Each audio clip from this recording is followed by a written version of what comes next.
Hej, det er Sonja. Det er Pia. Er jeg ikke taget afsted? Ja. Har du fået prøven? Ja, men altså, der er sket noget i nat. Erik og jeg, vi har haft en lang snak, og vi har besluttet os for begge to at blive undersøgt, så er det ikke dejligt? Prøv at forstå. Du kan ikke være sikker på, at Erik holder, hvad han lover. Hellere være på den sikre side for prøven undersøgt. Altså, hvad mener du? Du kender mænd lige så godt som jeg, ikke også? Hvornår har en mand sidst holdt sit ord? Pia, det kan være lige meget nu. Altså, Erik og jeg, vi skal undersøge, så jeg behøver ikke gå bag Eriks ryg. Jeg kommer og henter dig nu en halv time.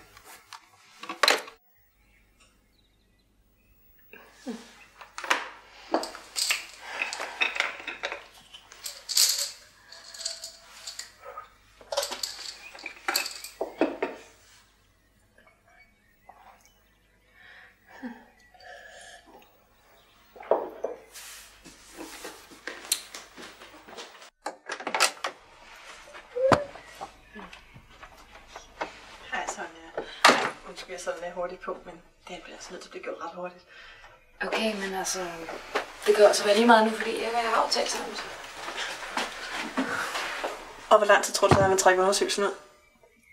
Det er bedre, at vi får gjort det nu, så vi ved, om der er noget galt med, ikke? Nej, altså, det kan jeg ikke lide.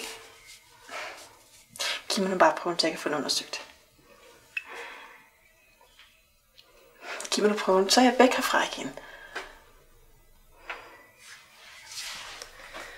Eller er du bange for, at der er virkelig noget i vejen med Erik? Nej, det er ikke det. Altså, jeg synes bare, det er lidt mærkeligt.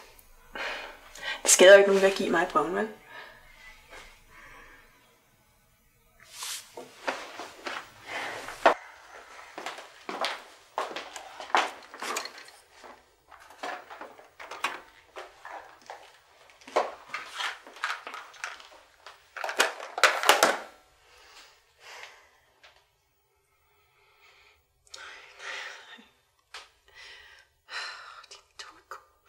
Siger du? Dumme ko, sagde jeg ikke til, at du skulle fylde den helt op til den sorte streg. Og så sagde jeg til dig, at det kan være lige meget. Du skal ikke tale sådan til mig. Det eneste bare, at du skulle fylde den her op. Men det kan du jo heller ikke finde ud af, vel? Kan du det nu? Jeg vil have en ny prøve på mandag. Nej, jeg vil ikke. Du gør, som jeg siger. Ej, nu må du stoppe. Jeg vil gerne have, at du går. Du gør, som jeg siger. Må jeg se? Så fortæller jeg ikke om dine små sidespring. Tag den her og fyld den op til på mandag. Det må du ikke. Fortæl alt. Alt om, hvordan du har været modtro. Om, hvordan du stadigvæk elsker Lars. Du våger at sige noget af det. Så gør, som jeg siger. Jeg har skabt dig, og jeg kan ødelægge dig.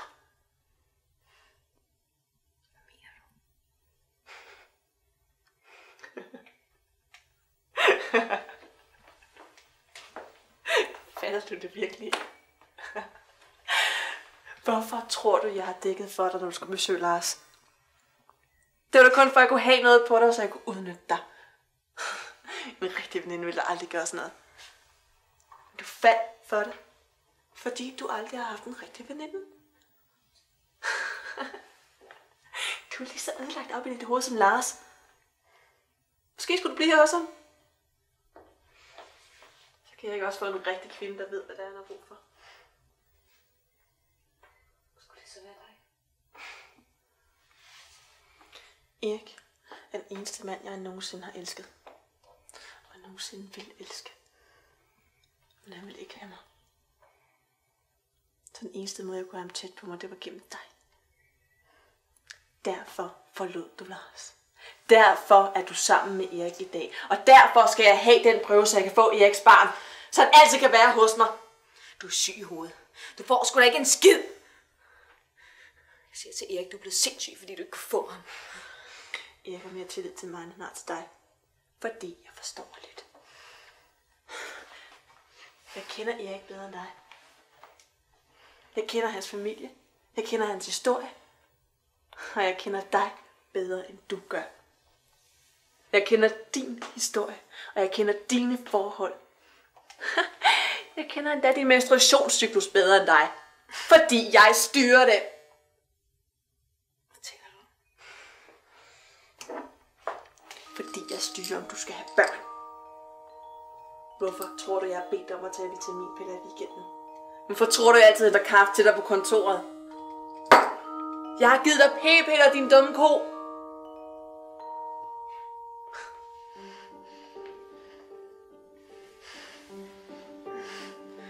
Hvad siger du? Hvad har du gjort? Derfor kan du ikke få børn. Hverken med Erik eller med Lars.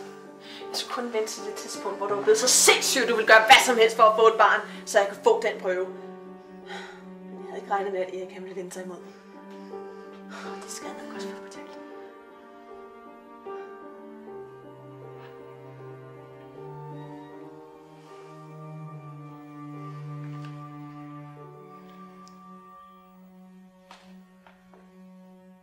Jeg vil aldrig mere se dig igen. Ud. Ud, siger jeg. Gå så ud med dig. Jeg skal have den på mandag. Ellers ødelægger jeg alt for dig og Erik. Gå så med dig.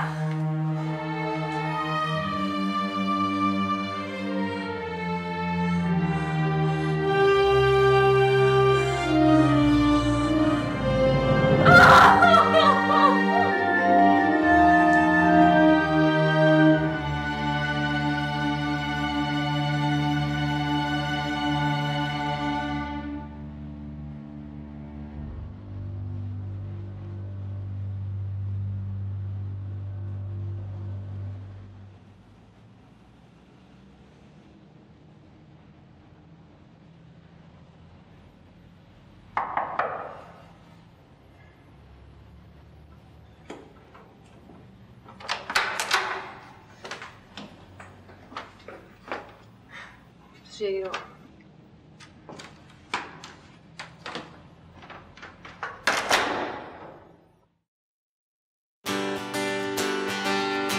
alt hvad du har sagt og givet har gjort mig glad. Indeni er jeg dog lidt forvirret. Altid der går du rundt og kysser mig. Hvem ved hvad du egentlig tænker? Jeg har altid vidst du var for god til mig. Må du egentlig synes om mig? Nok har du sagt ja og så ved siden af mig. Men indimellem synes jeg du forandres. Tro, had og kærlighed. Når man mister håbet, bliver man lidt alene med hinanden. Tro, had og kærlighed. Når man mister modet, gør man alle de ting man ikke skulle gøre.